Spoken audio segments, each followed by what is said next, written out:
বীরভূমের বোলপুরের ছবিটা আরও একবার দেখাবো আপনাদের। অনুব্রত মণ্ডল বাড়ি পৌঁছেছেন এবং সেখানে অগণিত তৃণমূল কর্মী সমর্থক আগে থেকেই বাড়ির সামনে তারা হাজির ছিলেন। আজ সকাল থেকেই তারা একেবারে ফুল ছিটিয়ে সংবর্ধনা স্বাগত জানান অনুব্রত মণ্ডলকে। মেয়ে সুকন্যা মণ্ডলের সঙ্গে বাড়ি ফিরলেন আজ অনুব্রত মণ্ডল। আজ ভোরবেলা তিহার থেকে দমদম বিমানবন্দরে অবতরণ করেন, তারপর সেখান থেকে সোজা বীরভূমের উদ্দেশ্যে রওনা দেন। ভোর 5টা থেকে এই মুহূর্তে 9টা বেজে গিয়েছে। বোলপুরে পৌঁছেছেন অনুব্রত মণ্ডল, সুকন্যা মণ্ডল। প্রসেনজিৎ মালাকার আমাদের প্রতিনিধি রয়েছেন আমাদের সঙ্গে। প্রসেনজিৎ, কি আপডেট এই মুহূর্তে? বাড়ি পৌঁছে গিয়েছেন অনুব্রত মণ্ডল? তবে একেবারে বাড়ির সামনে এই মুহূর্তে অনুব্রত মণ্ডলের গাড়ি, কিন্তু দীর্ঘ প্রায় 4 থেকে 5 মিনিট হয়ে গেল এখনো গাড়ি থেকে নিচে নামতে পারছে না তিনি। অর্থাৎ তুমি বুঝতেই পারছো কর্মী সমর্থকদের ভিড় কতটা।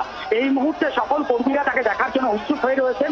বাড়ির সামনে তাকে ফুল ছিটিয়ে আবির খেলে, তার পাশাপাশি একেবারে শঙ্খ বাজিয়ে তৃণমূল কর্মীরা তার গাড়ি যখন আসছিলেন সেই গাড়িকে নিয়ে আসা হলো এবং অনুব্রত মণ্ডলের বাড়ির সামনে এই মুহূর্তে গাড়ি থেকে নামছেন অনুব্রত মণ্ডল এবং তার মেয়ে।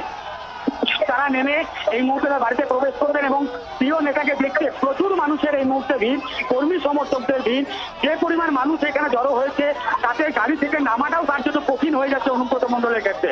তুমি বুঝতেই পারছো যে কতটা মানুষের ভিড়। এবং এই মুহূর্তে তিনি গেট দিয়ে ভেতরে প্রবেশ করছেন, অর্থাৎ গাড়ি থেকে নামছেন। মানুষরা সকলে উৎসুক হয়ে দাঁড়িয়ে আছেন তাকে এক ঝলক দেখার জন্য বা তিনি কিছু বলছেন কিনা সেটা শোনার জন্য।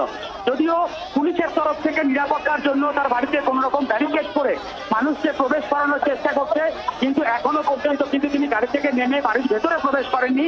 গাড়ি থেকে নামছেন এবং এই মুহূর্তে প্রচুর মানুষের ভিড়। মানুষের সামনে সবাই এক ঝলক দেখার জন্যই ভিড় করেছেন। এবং তুমি যদি বোলপুরের নিচুপট্টির এই বাড়ির সামনে ছবিটা দেখতে তাহলে বুঝতে পারবে যে একেবারে বলা যেতে পারে হাজারের থেকে বেশি হাজারো হাজারো কর্মী সমর্থক নেতৃত্ব তারা এসে উপস্থিত হয়েছেন। এবং অনুব্রত মণ্ডল এই মুহূর্তে বাড়িতে প্রবেশ করলেন নিজের বাড়িতে।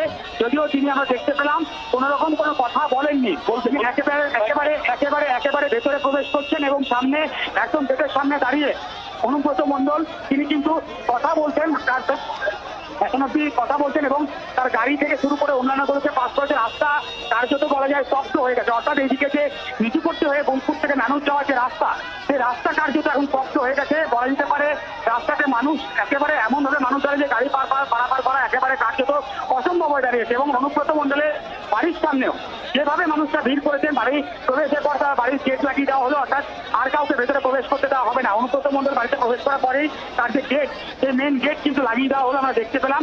এই মুহূর্তে দাঁড়িয়ে ফলে অনুব্রত মণ্ডল বাড়িতে প্রবেশ করে গেলেন এবং তুমি দেখতে পাচ্ছ এখনো বাইরে কর্মী সমর্থকরা দাঁড়িয়ে রয়েছেন, তারা অপেক্ষা করছেন যদি অনুব্রত মণ্ডল আরো একবার বেরোয় বা দেখা দেন।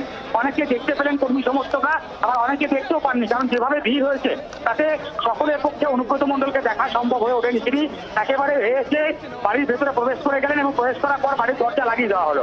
অর্থাৎ তুমি বুঝতে পারছো যাতে কেউ প্রবেশ করতে না পারে তার বাড়িতে, এই বিষয়ে কিন্তু একেবারে তার যে নিরাপত্তা রক্ষীরা রয়েছেন তারা কিন্তু সুনিশ্চিত করার চেষ্টা করছেন, সে কারণেই কিন্তু গেট লাগিয়ে দিয়েছেন।